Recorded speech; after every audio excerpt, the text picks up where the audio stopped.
Bismillahirrahmanirrahim. Assalamualaikum warahmatullahi wabarakatuh.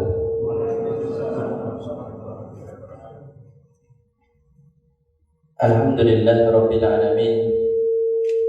Wassalatu wassalamu ala asyrafil anbiya'i wal mursalin wa ala alihi wa sahbihi ajma'in. Ya ayyuhalladzina amanu taqullaha haqqa tuqatih wa la tamutunna illa wa antum muslimun.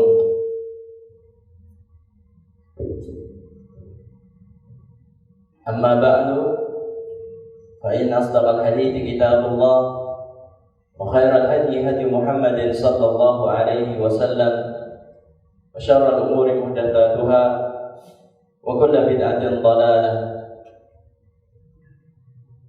Alhamdulillah, puji syukur kehadirat Allah Subhanahu wa taala.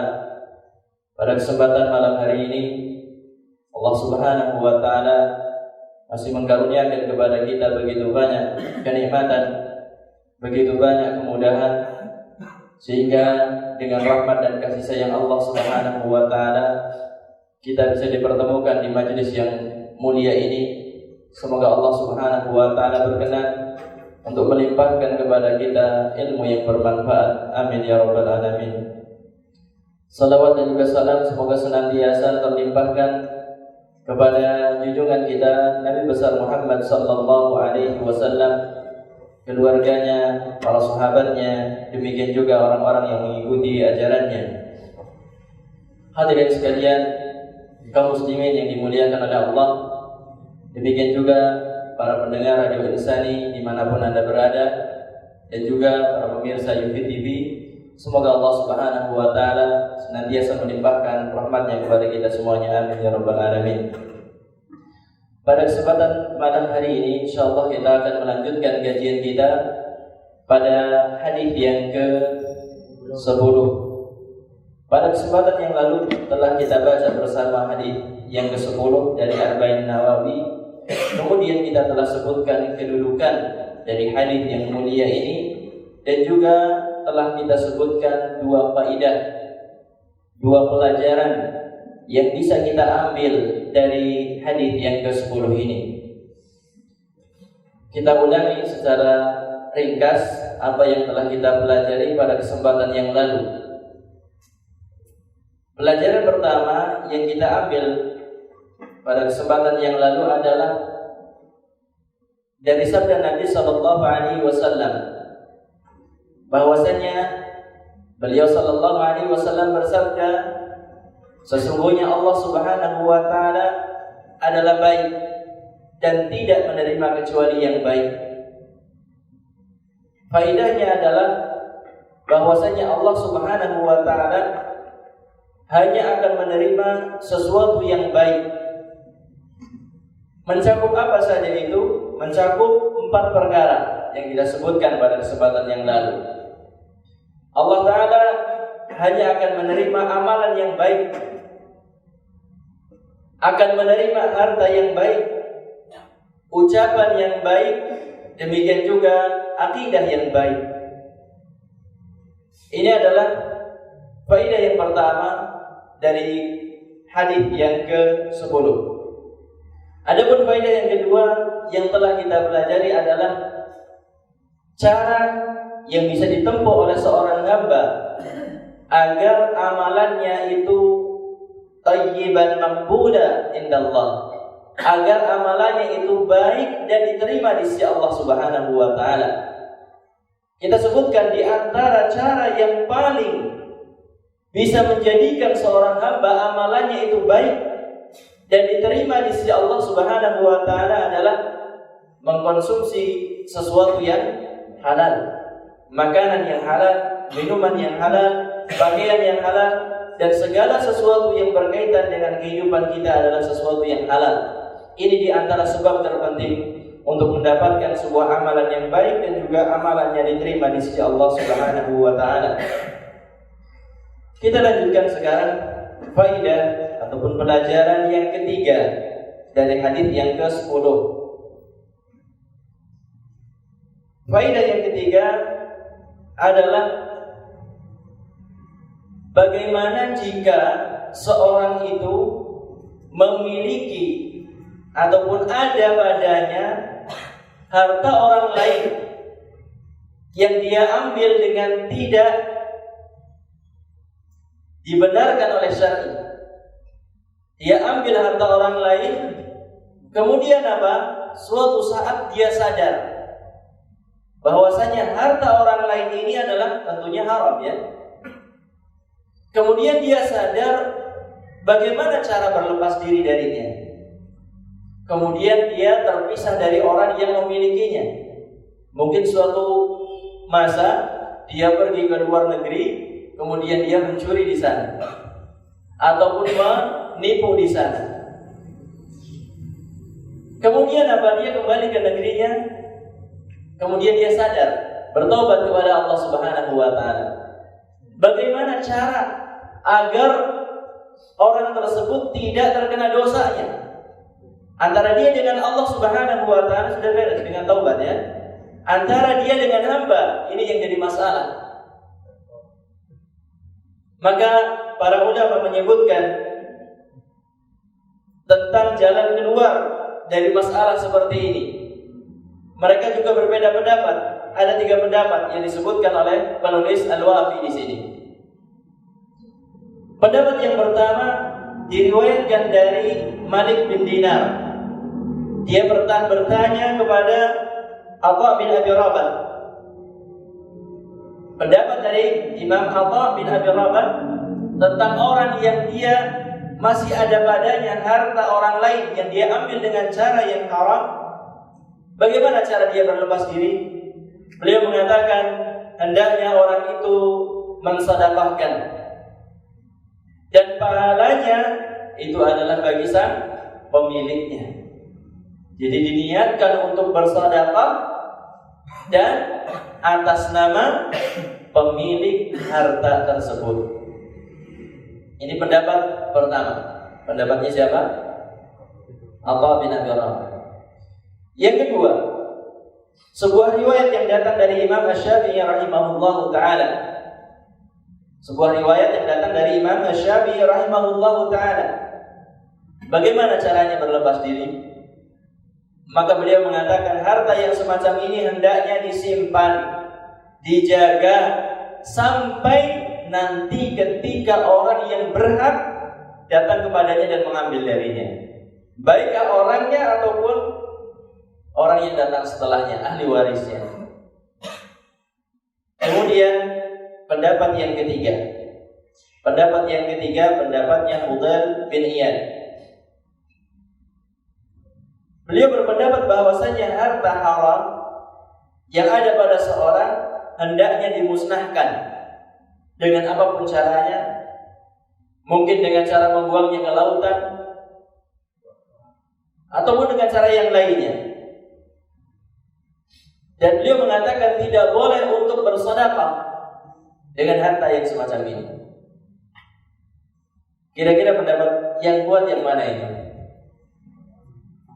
Kalau kita melihat dengan fitrah yang kita miliki, disimpan, tunggu sampai sekarang. Kalau kita maratonnya pernah di Afrika, siapa yang mau ngambil? Siapa yang mau ngambil hartanya? Wallahu a'lam. Pendapat yang pertama adalah yang paling benar, yang paling rajih, wallahu a'lam. Dan ini merupakan pendapat yang dikuatkan oleh Imam Ibnu Rajab Al-Hambali rahimahullahu taala. Jadi beliau mengatakan yang benar dari pendapat ini adalah bahwasanya harta haram yang dipegang oleh seorang, yang dikuasai oleh seorang hendaknya disedekahkan. Kenapa sebabnya? Karena sesungguhnya memusnahkan harta itu adalah perkara yang dibenci di dalam Islam. Iya atau tidak? Memusnahkan harta yang ada manfaatnya jelas dibenci dalam Islam. Termasuk idha'atul mal, menyia-nyiakan harta yang itu dibenci oleh Allah Subhanahu wa taala. Hadirin sekalian, demikian juga para Pendengar dimanapun Anda berada, beliau mengatakan bersedekah atas nama pemiliknya agar mendatangkan manfaat bagi pemiliknya nanti di akhirat. Karena apa? Untuk mengambil manfaat dari harta tersebut di dunia itu kayaknya mustahil bagi pemiliknya. Jika terpisah dengan apa? Dengan jarak yang sangat jauh. Demikian juga jika terpisah dengan kematian umpamanya, orangnya sudah meninggal. Maka kalau seandainya seorang mensedekahkannya, kemudian apa mengatasnamakan sang pemilik, insya Allah akan bermanfaat nanti di akhirat. Karena apa? Untuk memanfaatkan di dunia sudah tidak mungkin baginya. Wallahu a'lam, ini adalah pendapat yang benar, yang rajih. Wallahu a'lam bishawab. Jadi berlepas diri dari harta yang haram yang ada pada kita dengan cara apa? Mensedekahkan atas nama si pemiliknya. Tetapi kalau seandainya si pemiliknya masih hidup, gimana? Dikembalikan. Madu ngaku dulu pernah ngambil. Malu gak? Malu tutupan. Tutupan saja kalau malu. Kalau akibatnya sampai di penjara, ngaku kemudian sampai di penjara, keluarga gimana? Wallahu a'lam, saya tidak tahu itu. Kalau akibatnya sampai di penjara, ini yang dicuri berapa, yang diambil berapa ini? Itu kalau yang diambil orang kafir tetap dikembalikan atau disedekahkan dengan nama ibunya. Dikembalikan. Wallahu a'lam. Kita lanjutkan faedah yang keempat dari hadis ini. Di dalam hadis ini terdapat beberapa sebab-sebab dikabulkannya doa. Nabi SAW dalam hadis yang ke-10 ini mengisahkan tentang siapa? Seorang yang dia musafir, menengadahkan tangan dan berdoa kepada Allah Subhanahu wa taala. Orang yang dikisahkan oleh Nabi SAW di dalam hadis yang ke-10 ini, orang ini telah melakukan sebab-sebab dikabulkannya doa, tetapi ternyata doanya tetap tidak dikabulkan oleh Allah Subhanahu wa taala. Hadirin sekalian yang dirahmati oleh Allah, demikian juga para pendengar dimanapun Anda berada. Di dalam kisah yang disebutkan oleh Nabi Muhammad SAW, orang ini melakukan sebab-sebab dikabulkannya doa. 4 sebab dia tempuh.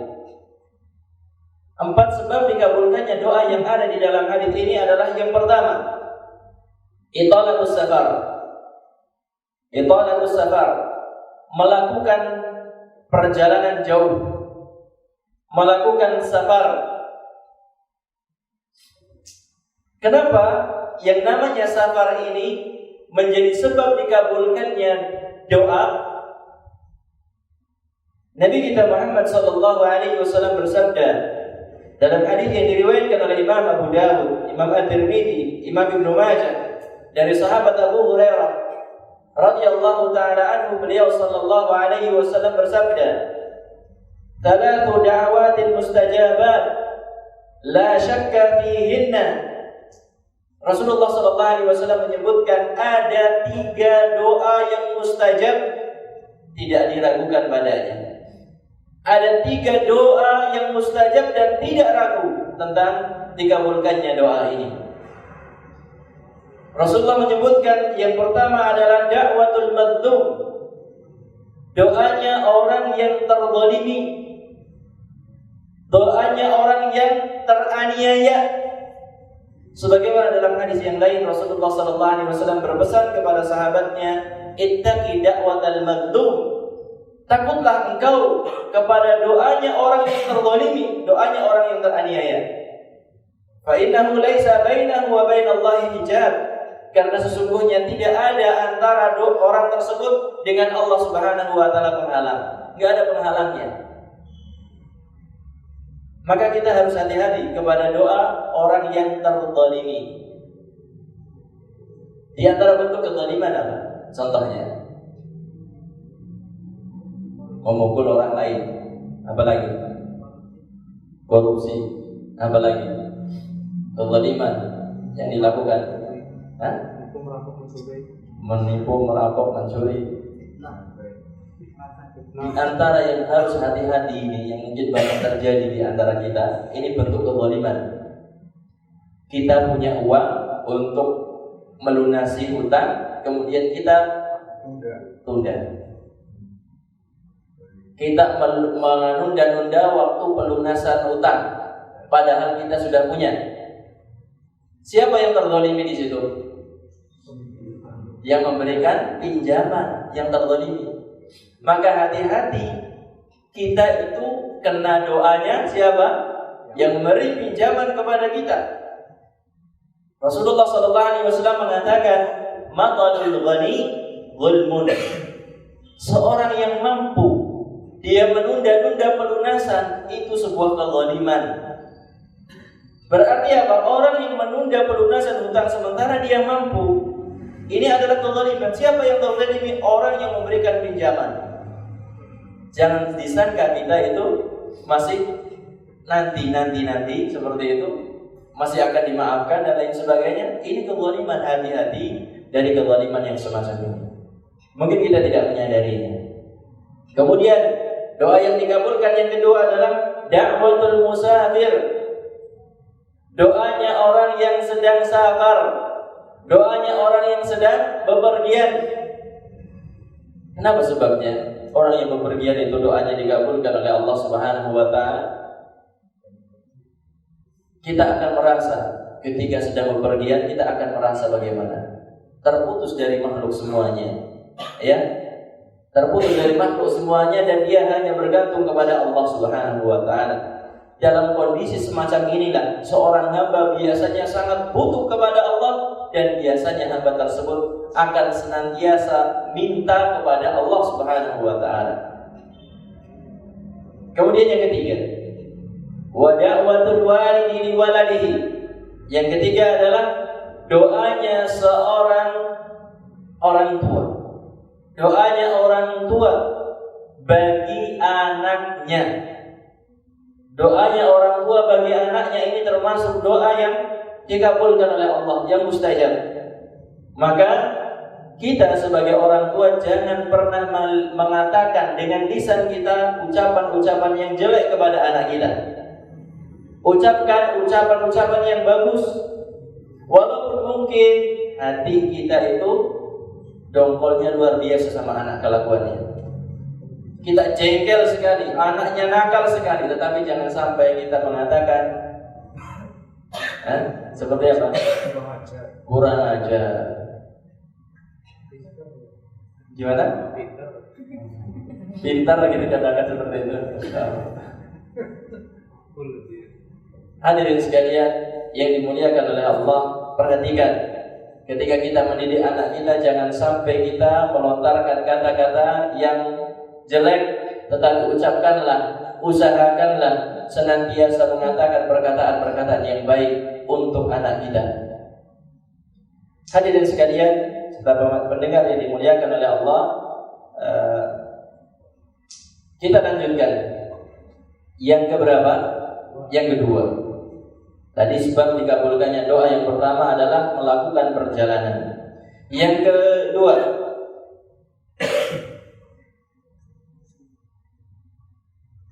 sebab di antara sebab dikabulkannya doa adalah kusut di dalam penampilan. Kusut, kalau bahasa kita apa? Bucal, lusuh dalam penampilan.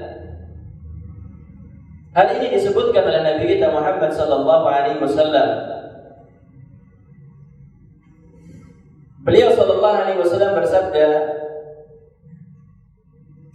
"Rubba ash'ath aghbar litimrain madfu'un bil abwab law aqsama 'ala Allah la abarrah." Begitu banyak orang yang penampilannya itu lusuh, penampilannya itu tidak dianggap oleh orang, pakaiannya itu lusuh sekali. Kemudian apa? Orang ini madfu'un bil abwab, dalam artian ketika dia mengetuk pintu orang itu tidak dianggap, ditolak. Karena apa? Orangnya itu tampangnya ya seperti orang miskin, orang tidak punya, orang yang hina dan seterusnya. Tetapi perhatikan, kata Rasulullah, tetapi orang ini kalau seandainya dia bersumpah atas nama Allah Subhanahu wa taala, Allah taala akan wujudkan sumpahnya tersebut. Ini adalah sesuatu yang sangat luar biasa. Dan orang yang disebutkan kisahnya dalam hadis ini disebutkan oleh Rasulullah adalah apa? Ash'ata aghbara. Rambutnya itu acak-acakan, pakaiannya juga berdebu. Seperti itulah keadaannya. Demikian juga Nabi Muhammad SAW mengajarkan kepada kita, ketika kita hendak mengerjakan salat istisqa, mungkin sebagian daerah sudah mengerjakan salat istisqa ya. Sebagian daerah di Purwokerto sudah ada belum? Belum ada yang mengerjakan. Sebagian daerah Jawa Timur sudah ada yang mengerjakan salat istisqa.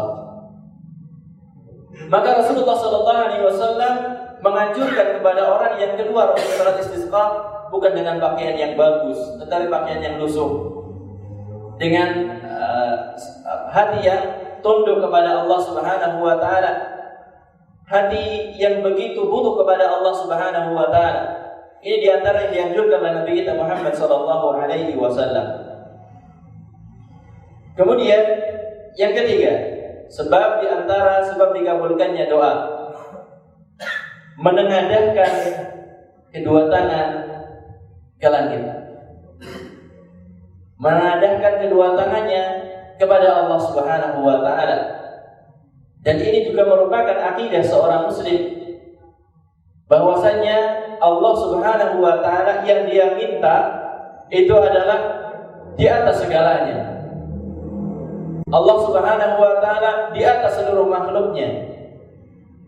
Ini yang harus kita yakini. Nabi kita Muhammad sallallahu alaihi wasallam bersabda dalam hadis yang diriwayatkan oleh Imam Abu Dawud, Imam At-Tirmidzi, dari sahabat Salman Al-Farisi radhiyallahu taala anhu, dari Nabi sallallahu alaihi wasallam, beliau bersabda, "Inna Allah taala Hayyun Karim." Sesungguhnya Allah Subhanahu wa taala adalah Hayyun. Bukan Hayy apa? Maha malu, sangat malu sekali, pemalu sekali Allah Subhanahu wa taala. Karimun, yang Allah Subhanahu wa taala maha mulia. Sesungguhnya Allah Subhanahu wa taala adalah Hayyun, maha malu. Demikian juga Karimun, yang maha mulia. Tetapi sekali lagi, kalau masalah sifat Allah, jangan sampai kita mengatakan Allah berarti seperti hamba, punya rasa malu. Tidak boleh semacam itu. Malu yang Allah Subhanahu wa taala miliki, sifat Allah adalah malu yang menjadi sifat Allah adalah sesuai dengan keagungan Allah, sesuai dengan kemahabesaran Allah Subhanahu wa taala. Rasulullah menyebutkan sesungguhnya Allah taala itu malu dan juga Allah taala itu maha mulia. Yastahi idza rafa'a ar-rajulu ilayhi yadayhi ay yaruddahuma sifra.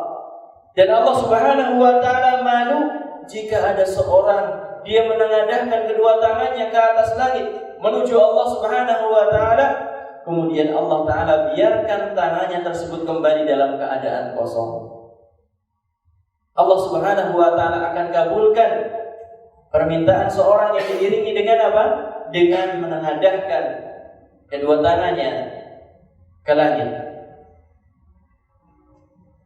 Demikian juga Nabi sallallahu alaihi wasallam dalam salat istisqa, beliau itu mengangkat tangannya sampai terlihat ketiaknya. Sangat tinggi sekali beliau mengangkatnya. Ini yang ketiga. Yang keempat, sebab di antara sebab dikabulkannya doa adalah memanggil Allah dengan memanggil namanya Rabb. Memanggil Allah dengan memanggil nama Allah dengan apa? Rabb. Sebagaimana dikerjakan oleh orang yang dikisahkan oleh Nabi sallallahu alaihi wasallam. Ya Rabb, ya Rabb. Wahai Rabbku, wahai Rabbku. Minta kepada Allah semacam itu. Di dalam sebuah hadis yang diriwayatkan oleh Imam Al-Bazzar dari Aisyah radhiyallahu taala anha dari Nabi sallallahu alaihi wasallam disebutkan beliau sallallahu alaihi wasallam bersabda, "Idza qala al-'abdu ya Rabb," jika seorang hamba mengatakan wahai Rabb, arba'an, sebanyak 4 kali, qala Allah, maka Allah Subhanahu wa taala akan mengatakan, "Labbaika 'abdi, sal tu'tah." Jika seandainya seorang hamba dia memanggil Allah dengan ya Rabb sebanyak berapa kali? 4 kali. Kemudian Allah Subhanahu wa taala akan mengatakan, "Labbaika 'abdi," aku penuhi panggilanmu wahai hambaku. Mintalah, niscaya permintaanmu dikabulkan. Perhatikan hadirin sekalian yang dimuliakan oleh Allah, perhatikan kepada doa-doa yang ada di dalam Al-Qur'anul Karim. Kita akan mendapati begitu banyak doa yang dipanjatkan oleh para nabi dan para rasul. Ternyata mereka semuanya memanggil Allah dengan Rabb. Begitu banyak doa di dalam Al-Quran. Silahkan, mungkin yang antum hafal yang pertama kali itu juga Rabb yang dipanggil. Rabbana atina fid dunya hasanah wa fil akhirati hasanah wa qina adzabannar. Doa andalan kita bersama dengan suara yang lembut. Yang kita ambil pelajarannya adalah apa? Doa yang sangat banyak di dalam Al-Quran, para nabi, para rasul, mereka berdoa dengan memanggil Allah dengan panggilan Rabb. Yang kita hafal saja coba sebutkan banyak sekali insyaallah. Kalau hafal banyak doa, Rabbi habli minas salihin, apalagi Rabbana zalamna anfusana, apalagi Rabbana la tuzigh qulubana, apalagi Rabbi auzi'ni an ashkura ni'mataka allati, dan seterusnya, apalagi Rabbi ighfirli wa liwalidayya, Rabbi ij'alni muqimas shalah, dan seterusnya. Rabbi zidni ilma, Rabbi israh li sadri. Semuanya lafaznya Rabb. Ini adalah rahasia di antara rahasia sebab di antara sebab yang menjadikan doa seorang itu dikabulkan oleh Allah Subhanahu wa taala, memanggil Allah dengan lafaz Rabb. Kita panggil Allah dengan Rabb, wahai Rabbku, mudahkanlah urusanku. Wahai Rabbku, berikanlah kelapangan dada. Wahai Rabbku, apa lagi? Nikahkanlah aku, Masya Allah. Yang belum menikah. Masya Allah. Dan ini banyak sekali di dalam Al-Quran. Tentunya ini menunjukkan kepada kita, mereka yang telah mencontohkan kepada kita para nabi dan para rasul adalah orang-orang yang dekat dengan Allah Subhanahu wa taala, paling mengerti kepada Allah Subhanahu wa taala. Kemudian kita lanjutkan sekarang. Tadi faedah yang keberapa? Keempat, tentang sebab-sebab dikabulkannya doa. Sekarang yang kelima, orang yang dikisahkan oleh Nabi Muhammad SAW di dalam hadis ini telah menempuh cara, telah melakukan sebab dikabulkannya doa. Lalu kenapa kok doanya tidak dikabulkan? Doanya tidak dikabulkan ada sebab. Sebabnya bukan Allah pelit, bukan Allah tidak memberi, bukan Allah itu kejam, sama sekali tidak. Tetapi karena apa?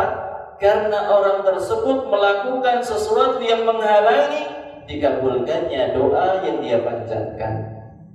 Sebabnya sudah dia tempuh, tetapi apa? Sebab itu dihalangi oleh dirinya sendiri. Sebagaimana disebutkan oleh Nabi SAW, bahwasanya orang ini makanannya yang haram, minumannya haram, pakaiannya juga sesuatu yang haram. Maka Rasulullah mengatakan, bagaimana doanya ini mau dikabulkan? Maka kita harus berusaha menjauhkan dari kehidupan kita sesuatu yang haram, baik dari makanan, minuman, demikian juga apa-apa yang ada di sekeliling kita. Kita jauhkan sesuatu yang haram dari kehidupan kita. Kalau kita mendambakan doa kita adalah menjadi doa yang mustajab, di sisi Allah Subhanahu wa taala. Ini adalah faedah yang kelima, bahwasanya makanan yang haram, minuman yang haram itu menjadi sebab penghalang utama tidak dikabulkannya, sebab tidak dikabulkannya doa. Kita lanjutkan yang keenam, faedah yang keenam dari hadis ini. Kenapa? Iya. Yang keenam,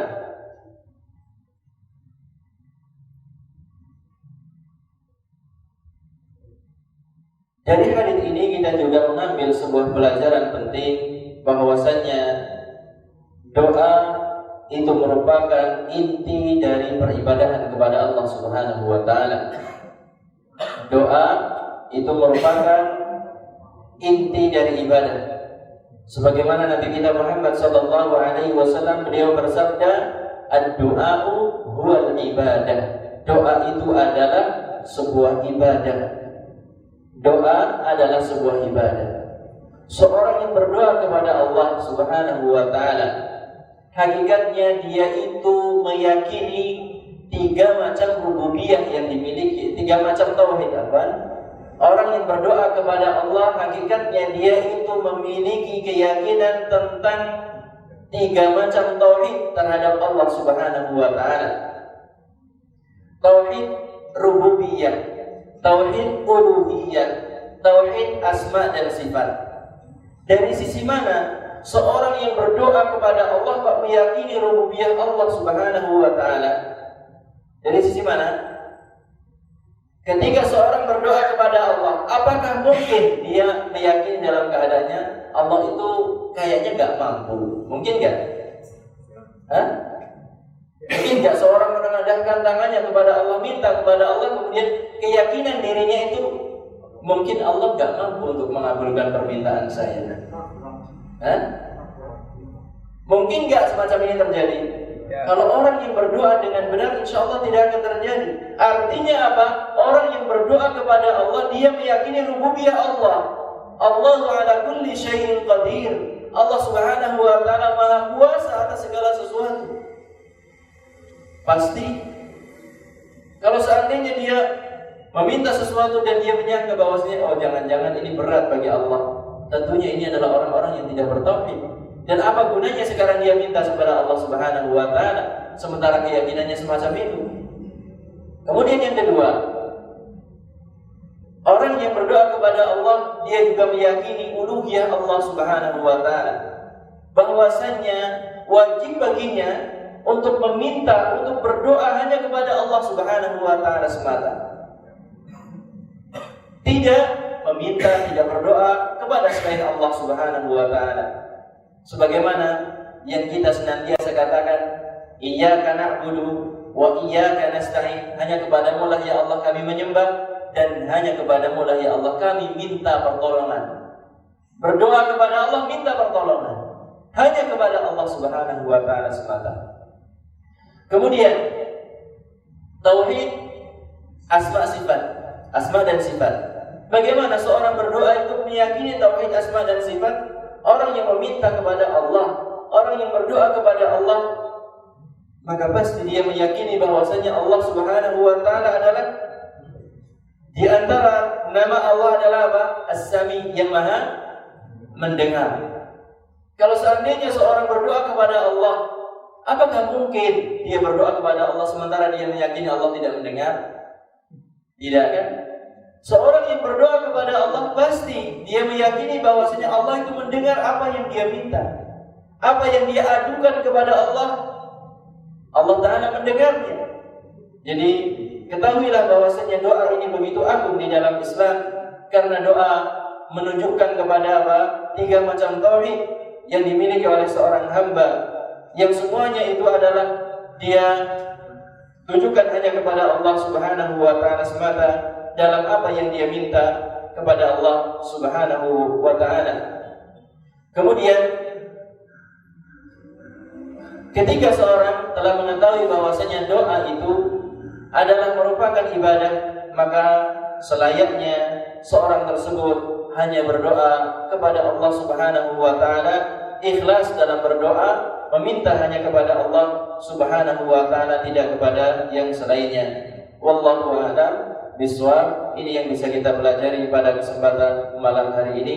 Semoga Allah Subhanahu wa taala memberikan pemahaman yang lurus kepada kita semuanya. Amin ya rabbal alamin. Kalau ada pertanyaan mungkin silakan.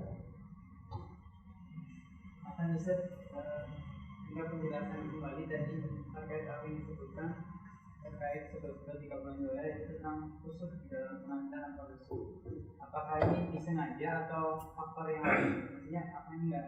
Apa tadi dengan yang Allah itu maha baik, Allah menerima yang baik-baik, kondisinya tentang yang tadi disebutkan, yang ditanyakan bahwasanya apakah kusutnya seorang ketika berdoa kepada Allah itu dibuat-buat ataukah ada begitu saja? Wallahu a'lam adalah ada begitu saja. Wallahu a'lam bishawab. Jadi bukan sesuatu yang dibuat-buat, tetapi memang keadaannya seperti itu, menuntut semacam itu. Wallahu a'lam. Berdoa ketika safar itu melazimkan kita itu ketika safar gitu. Misalnya kita lagi di jalan gitu, kita berdoa, atau ketika kita sudah sampai ketika sholat kita berdoa gitu. Kapan seorang yang dikatakan musafir kemudian dia berdoa? Apakah ketika sudah sampai di tempat tujuan? Ketika dia sampai di tempat tujuan dan dia masafahnya adalah masafah safar, jaraknya jarak safar, maka dia berdoa di sana tidak apa-apa, berdoa di jalan juga tidak apa-apa. Tentunya berdoanya tidak mesti harus menengadahkan tangan ya. Ketika di jalan, mau lagi nyupir, lagi pakai motor, ataupun pakai kendaraan yang lain. Kalau mungkin di bis, di kereta, pakai pesawat dan lain sebagainya, maka bisa menengadahkan tangan dengan yang semacam itu. Maka yang dijelaskan di sini adalah apa? Bahwasanya doanya orang yang sedang safar, ketika di perjalanan, ketika sampai di tujuan, dia juga masih dalam keadaan safar. Wallahu a'lam bishawab. Datang ke masjid kan juga mau berdoa dan diperintahkan oleh Al-Quran supaya menggunakan pakaian yang indah-indah atau perhiasan. Nah, ini kan jadi tolak belakang dengan prinsip tadi. Seorang yang hendak pergi ke masjid disunahkan untuk memakai pakaian yang baik. Ya. Khudhu zinatakum inda kulli masjidin. Padahal dia hendak berdoa. Apakah ini tidak bertentangan dengan tadi yang disebutkan harus di antara sebab dikabulkannya doa dengan kondisi yang semacam itu tadi, yang lusuh dan lain sebagainya? Allah a'lam tidak ada pertentangan. Nabi menganjurkan ini, Allah Ta'ala menganjurkan ini, dan juga ketika berdoa menganjurkan ini. Tidak ada pertentangan. Tidak ada pertentangannya gimana? Pertentangannya tadi lusuh kan enggak indah, sedangkan yang satu diperintahkan indah. Allah a'lam. Kalau peribadahan sholat dan lain sebagainya tadi memang dianjurkan untuk mengenakan pakaian yang bagus, yang indah. Tetapi dalam masalah berdoa kan tidak setiap dalam artian yang namanya ibadah itu memang ada doanya semuanya, tetapi tidak mesti sholat gitu istilahnya. Dalam kondisi yang lain, Allahu a'lam bishawab. Dan yang dijelaskan di sini adalah seperti orang yang sedang mujahid fisabilillah dalam jihad, demikian juga orang yang sedang sabar. Allahu a'lam bishawab. Mungkin sampai di sini. Satu lagi tentang pemberian hadiah. Ketika ada orang sudah meninggal, kemudian saya teringat kepada seorang yang sudah meninggal itu, kemudian saya hadiahkan ini, saya punya uang 20.000, kemudian untuk saya sedekahkan kepada seseorang tapi atas nama orang yang sudah meninggal, apakah boleh itu? Kalau yang semacam itu diperbolehkan atau tidak? Orang yang berinfak atas nama si fulan yang setelah meninggal. Beberapa waktu yang lalu ketika datang Syekh menceritakan tentang keadaan ada seorang yang dia ketika membaca biografi ulama dahulu, ada ternyata di antara ulama-ulama besar itu yang belum sempat mengerjakan ibadah haji.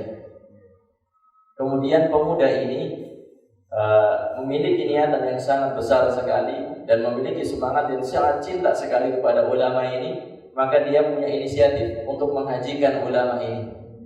Saya akan pergi haji, saya akan tunaikan ibadah haji, pahalanya saya beri ke atas nama si fulan. Wallahu a'lam, kalau yang semacam ini tidak mengapa, wallahu a'lam. Tapi biaya sendiri itu ya. Apa? Biaya sendiri. Biaya sendiri. Tidak minta kepada keluarganya. Tidak. Kalau sekarang minta biaya enggak. Yang perlu diperhatikan kalau di zaman kita sekarang ini ada orang yang menawarkan kepada kita untuk haji badal. Kalau hajinya murah sekali jangan sampai percaya. Kalau mau percaya titipkan kepada orang-orang yang tahu dakwah sunnah. Karena sebagian cuma 1,5 juta. 1,5 juta untungnya masih besar sekali, Pak. Karena apa? Beli sertifikat di sana cuma 10 real, berarti 25.000 rupiah. Distempel, ditulisin namanya, tempelin fotonya, sudah selesai. Sudah haji gitu ya. Tentunya ketika saya melihat di sana orang-orang yang mau mengerjakan ibadah haji itu yang biasa dititipi itu biasanya minimal lah sekitar 5 juta kalau yang dikerjakan. Tetapi yang lainnya Allah alam dikerjakan apa tidak. Apalagi orang kita jadinya sampai 10-20 orang yang berangkat cuma 1 orang. Siapa yang mau mengerjakan di sana? Wallahu a'lam bishawab. Kita cukupkan sampai di sini. Semoga Allah Subhanahu wa taala senantiasa memberikan kebaikan-kebaikannya kepada kita semuanya. Demikian juga memberikan kemudahan kepada kita untuk mengamalkan apa yang kita telah pelajari dalam kehidupan kita. Insyaallah kita akan lanjutkan pada kesempatan yang akan datang hadis yang ke-11 biidznillah taala. Kita akhiri dengan doa kafaratul majlis. Subhanakallahumma wa bihamdika asyhadu an la ilaha illa anta astaghfiruka wa atubu ilaik. Assalamualaikum warahmatullahi wabarakatuh.